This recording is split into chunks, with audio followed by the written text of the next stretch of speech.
Is your PC asking you to choose an operating system every time you start up?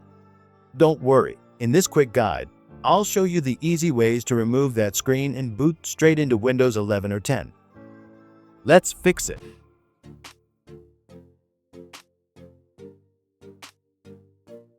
Click on Start and search Advanced System Settings. Here it is. Click to open.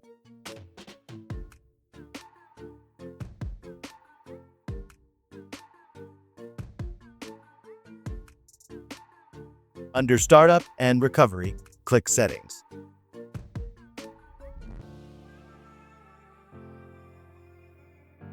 Choose your main OS from the drop-down and uncheck Time to display List of Operating Systems option.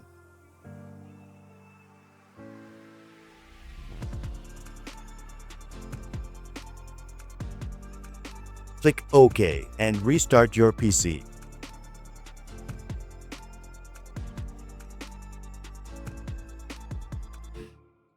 And that's it.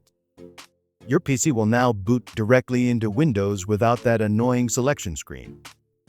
If this video helped, hit like and subscribe for more quick Windows fixes. See you in the next one.